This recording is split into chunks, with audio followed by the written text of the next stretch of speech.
ਮਾਨ ਸਾਹਿਬ ਅੱਜ ਸਰੀ ਦੇ ਵਿੱਚ ਜਲਿਆਂਵਾਲੇ ਬਾਗ ਦੇ ਸ਼ਹੀਦਾਂ ਦੀ ਯਾਦ ਦੇ ਵਿੱਚ ਕੈਂਡਲ ਲਾਈਟ ਮਾਰਚ ਹੋ ਰਿਹਾ ਹੈ ਤੇ ਇਹਦੇ ਵਿੱਚ ਤੁਸੀਂ ਸ਼ਾਮਲ ਹੋ ਤੇ ਕੀ ਕਹਿਣਾ ਚਾਹੋਗੇ? देखो जी, साड़ी जिहड़ी धरती है, साड़ी भारत की धरती है, साड़ी पंजाब की धरती है, शहीदों की धरती है, गुरुआं पीरां फकीरां की धरती है। तो वो कौमां जिहड़ियां अपने शहीदों नूं विसार दिंदियां ने, भुल जांदियां ने, वो कौमां दी जिहड़ी होंद है वो जल्दी खत्म हो जाती।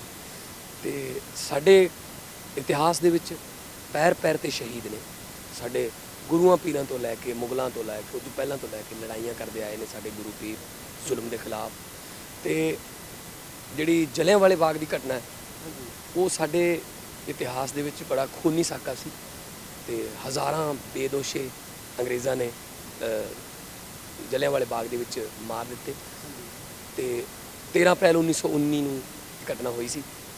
अक्सर की हुंदा आम तौर ते विसाखी नूं एक कणकां नाल जोड़ के जां खालसा साजना दिवस वो तो खैर है ही उहदे नाल जोड़ लिया जाता। कुछ कई बारी जलियांवाले बाग के शहीद थोड़ा पिछे रह जाते। सो अज ये बड़ा अच्छी एफर्ट है कि कनेडा की धरती पर ये जी धरती है ये गदरी बाबियां की धरती है। ये गदरी बाबियां के जोड़े वारस ने उन्होंने वालों शहीदों याद करना एक उपराला है। सो अज असी उन्होंने याद के कैंडल लाइट जो मार्च करांगे ताकि आने वाली पीढ़ियों भी असी दस सकीए कि ये कौन सी जलियांवाले बाग के शहीद। क्योंकि जिन्हें चਿਰ सवाल पैदा नहीं होंदा बच्चों को उन्हें चਿਰ ਆਪਾਂ कुछ दस नहीं सकते। सो बच्चे जे पेरेंट्स ਨੂੰ टीवी ਤੇ देख के ਜਾਂ कुछ मीडिया खबर पढ़ के सवाल करनगे कि जलियांवाला बाग की सी तो उन्होंने सारी हिस्टरी दस्सण का मौका मिल जूगा। So it's very good effort I think. Mann Sahib ਇੱਥੇ ਗ੍ਰੇਟਰ ਵੈਨਕੂਵਰ ਦੇ ਵਿੱਚ ਦੋ ਨਗਰ ਕੀਰਤਨ ਕੱਢੇ ਜਾਂਦੇ ਹੈਗੇ ਆ ਤੇ ਦੋਨਾਂ ਤੇ ਕਦੇ ਜਲਿयांवाले ਬਾਗ ਦੇ ਸ਼ਹੀਦਾਂ ਦੀ ਫਲੋਟ ਨਹੀਂ ਲਾਏ ਜਾਂਦੇ। ਇਹਦੇ ਬਾਰੇ ਤੁਸੀਂ ਪ੍ਰਬੰਧਕਾਂ ਨੂੰ ਕੁਝ ਕਹਿਣਾ ਚਾਹੋਗੇ? नहीं जी, देखो खालसा साजना दिवस तो बहुत बड़ा दिन है साडे लई, विसाखी साडे सिख धर्म लई कि इस दिन 13 अप्रैल 1699 ਨੂੰ श्री गुरु गोबिंद सिंह जी ने खालसा साजिया सी। ते आप भी उस दिन उन्होंने 5 प्यारिਆਂ ਤੋਂ ਬਾਅਦ आप भी ਸਿੰਘ सजे सी। ਤੇ ਉਹਦੀ ਯਾਦ ਜਿਹੜੀ ਆ ਨਗਰ ਕੀਰਤਨ ਬੜੇ ਵੱਡੇ ਪੱਧਰ ਤੇ ਕੈਨੇਡਾ 'ਚ ਹੁੰਦੇ ਨੇ, ਅਮਰੀਕਾ 'ਚ ਹੁੰਦੇ ਨੇ।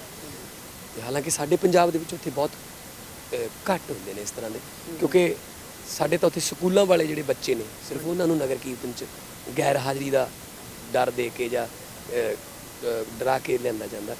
ਪਰ ਇੱਥੇ ਜੋ ਮੈਂ ਦੇਖਿਆ ਜਿੰਨੇ ਸਾਲਾਂ ਤੋਂ ਮੈਂ ਆਇਆ ਇੱਥੇ ਦਾ ਜਿਹੜਾ ਨਗਰ ਕੀਰਤਨ ਆ ਉਹਨੂੰ ਬਹੁਤ ਕਮਾਲ ਦਾ ਤੇ ਬਹੁਤ ਮੈਂ ਹੁਣ ਵੀ ਦੇਖ ਰਿਹਾ ਕਿ ਬੋਰਡ ਲੱਗੇ ਹੋਏ ਨੇ। ਉਹ ਸੜਕ ਜਿਹੜੀ ਹੈ 23 ਤਰੀਕ ਨੂੰ ਬੰਦ ਹੋਊਗੀ ਜਿੱਥੋਂ ਦੀ ਪਰੇਡ ਲੰਘੂਗੀ। ਸੋ ਇਹ ਐਫਰਟਸ ਜਿਹੜੀਆਂ ਪੰਜਾਬੀਆਂ ਨੇ ਇੱਥੇ ਆ ਕੇ ਕੀਤੀਆਂ ਨੇ ਆਪਣੇ ਸ਼ਹੀਦਾਂ ਲਈ ਔਰ ਆਪਣੀ ਮਾਂ ਬੋਲੀ ਲਈ। ਸਾਡੇ ਇੱਥੇ ਪੰਜਾਬੀ ਲਿਖੀ ਹੋਈ ਹੈ ਵੈਨਕੂਵਰ 에ਅਰਪੋਰਟ ਤੇ, ਸਾਡੇ ਸਾਈਨ ਬੋਰਡ ਪੰਜਾਬੀ 'ਚ ਲਿਖੇ ਨੇ ਗੁਰੂ ਨਾਨਕ ਮਾਰਗ ਹੈ ਨਾ। ਸੋ ਮੈਨੂੰ ਲੱਗਦਾ ਹੀ ਨਹੀਂ ਕਿ ਮੈਂ ਕਿਹੜੇ ਨੂੰ ਪੰਜਾਬ ਆਖਾਂ।